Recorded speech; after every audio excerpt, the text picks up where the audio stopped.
আজকে থেকে তোমার ডিউটি দিয়ে দিলাম, এই ইমানের কালমা পড়তে থাকবা। দোস্ত আমার, ইমানের কালমা হয়েছে, বিশ্ব নবীজি বলেন আল ঈমানু বিদুআ সাবউনা শুবাতান ফা আফদালুহা কাউলু লা ইলাহা ইল্লাল্লাহ। চিৎকার দিয়ে বলেন আল্লাহু আকবার। ইমানের ৭৩টা শাখা আছে, তার মধ্যে প্রধান শাখা হচ্ছে লা ইলাহা ইল্লাল্লাহ। যে যত বেশি পড়বে আল্লাহ তার ঈমানকে তত বেশি বাড়ায় দিবে। এই সবক কি মানিকগঞ্জের হুজুর দিছে না বিশ্ব নবীজি দিছে? হ্যাঁ, বুঝতে হবে ভাই। দোস্ত আমার, নবীজি সবক দিলেন। হযরত বিলাল বাড়ি যাইয়া, সে তো কৃতদাস, কাজ করে দিন ভরা, রাত যখন হয়ে যায়, রাত্রিবেলা হযরত বিলাল এইবার আল্লাহ রাব্বুল আলামিনের নামে তাসবিহ লা ইলাহা ইল্লাল্লাহ করা শুরু করলেন। জিকির করতে করতে রে বন্ধু, জিকিরের আওয়াজ বন্ধুর নাম নিতে নিতে দুনিয়ার একটা মানুষের জন্য মানুষ পাগল হয়ে যায়। ঠিক থাকে না? ঠিক কিনা বলে? আমরা ফার্সি কিতাবের মধ্যে পড়েছি কি মজনু ছিল আশেক, লাইলির জন্য সে যাইতেছে, মজনুকে পাওয়ার জন্য বেকারার অবস্থা, পাগলের মতো উনি জঙ্গলের দিকে রওনা দিছে। যাইতে যাইতে এক দরবেশ বসে বসে নামাজ আদায় করতেছে, টাস করে দেয়, ধাক্কা লাগছে, দরবেশ কাঁপিয়ে চিত হয়ে পড়ছে। হেই মিয়া, লোক দেখেন না নামাজ পড়তাছি? মজনু কয়, কেন নামাজ পড়েন আপনি? কেন নামাজ পড়ি বোঝেন না আপনি? বাড়ি করছে, জঙ্গলে চলে আইছি, কেন নামাজ পড়ি বোঝেন না? মজনু কয়, আরে আমি একটা মেয়ে মানুষের পাগল হইয়া যাইতেছিলাম, আমার কোনো খেয়াল দেন নাই, আপনার শরীরে বাড়ি লেগে গেলাম, তো কইতেই পারতাম না।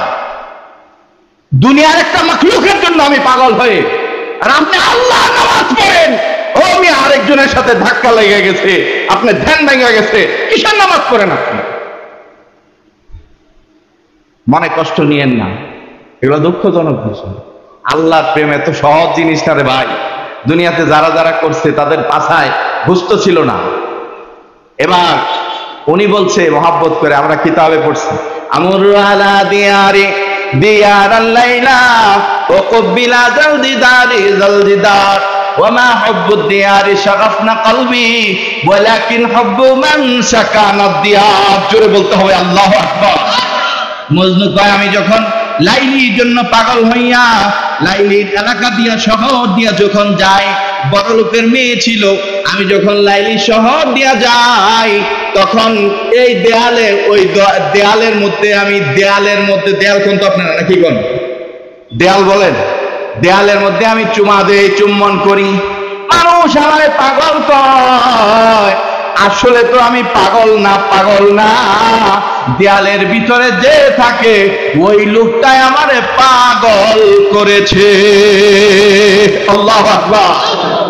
ওয়ালাকিন হুব্বু মান সাকানা দিয়ার।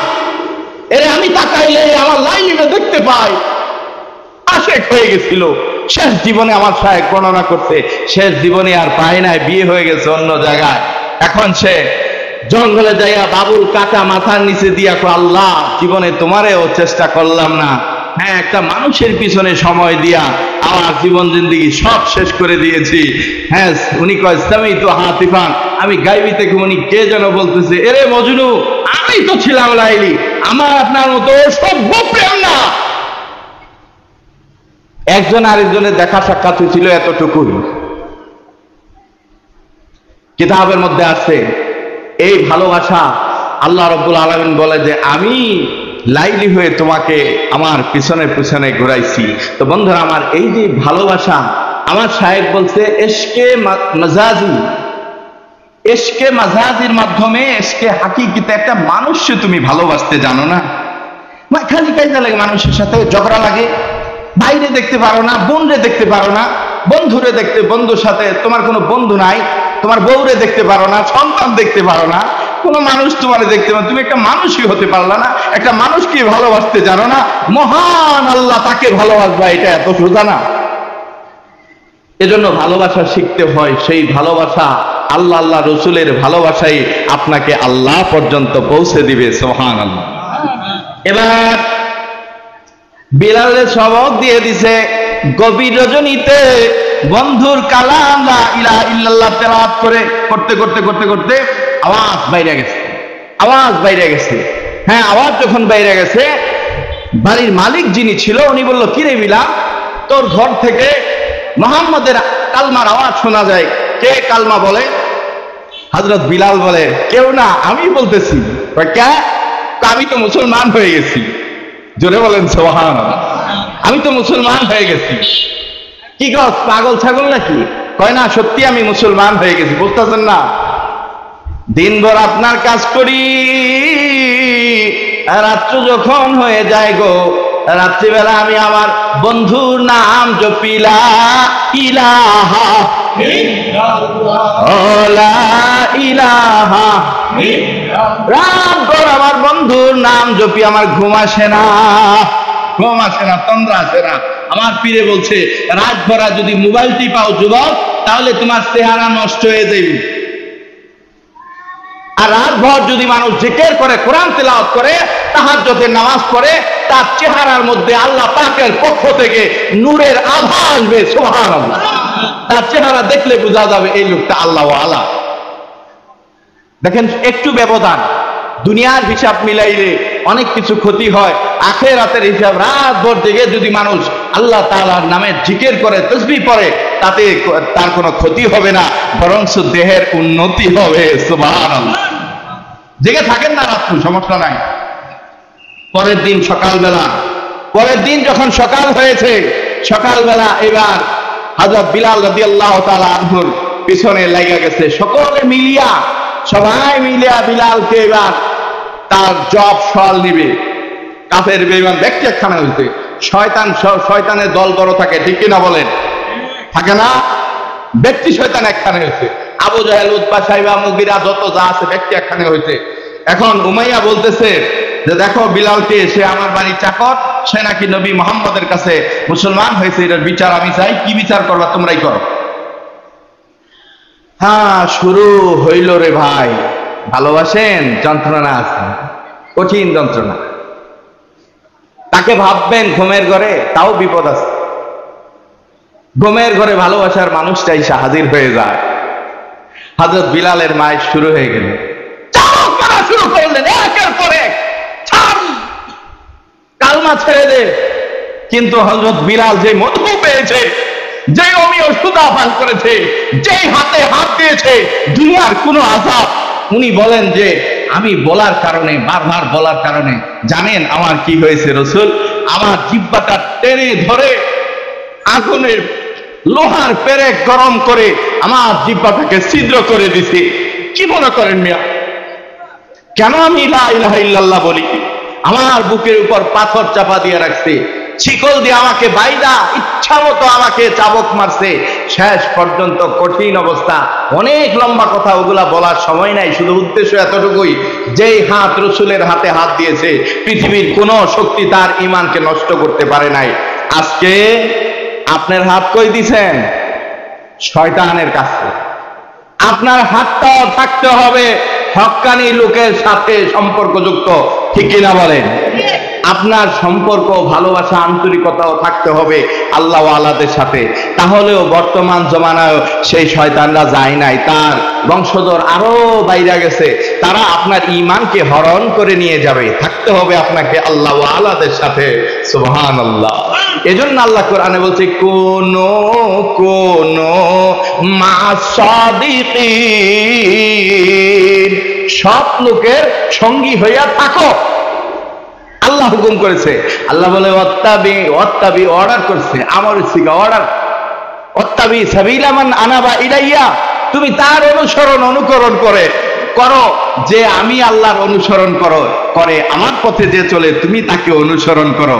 সবাই শায়েখ হওয়া সম্ভব না, সবাই আল্লাহওয়ালা হওয়া সম্ভব না, সবাই হযরত বিলাল হওয়া সম্ভব না, সবাই আল্লাহ রসুলকে পাবে না। এজন্য নবীজি বলে গেছে, আমার প্রতিনিধি থাকবে যুগের পরে যুগ, আল্লাহওয়ালারা, তাদের কাছে গেলেই আমি রসুলকে পাওয়া হবে। সুবহানাল্লাহ। বন্ধুরা, হযরত বিলাল বলে, আমাকে এমন ভাবে পর্যায়ক্রমে উত্তপ্ত বালুর মধ্যে শুয়াইয়া বুকের উপর বিশাল পাথর দিয়ে আমাকে চাপা দিয়ে রাখছে।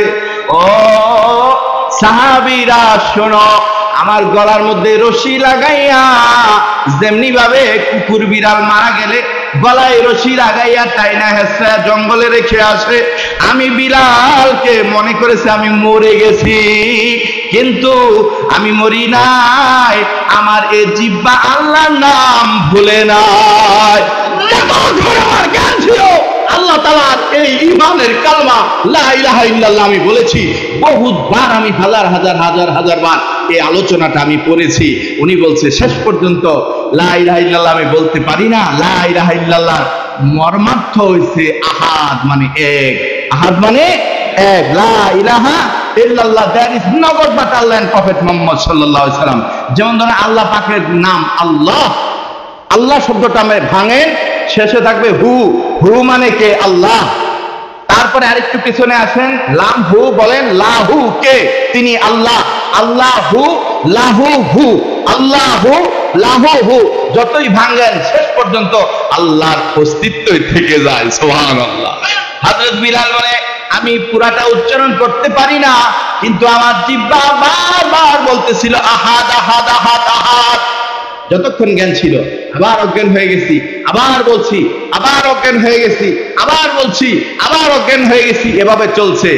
হযরত আবু বকর বলে নবী গো, আজকে একটা ঘটনা দেখে আসছি। কি ঘটনা? আবু বকর কয় নবী গো, যখন রাস্তার পাশ দিয়ে আসি তাকায় দেখি হযরত বিলালকে রাস্তার পাশে গাছের সাথে শিকল দিয়ে বাইদা একের পর এক কাফেররা চাবুক মারতেছে। কঠিন অবস্থা দেখে আসলাম।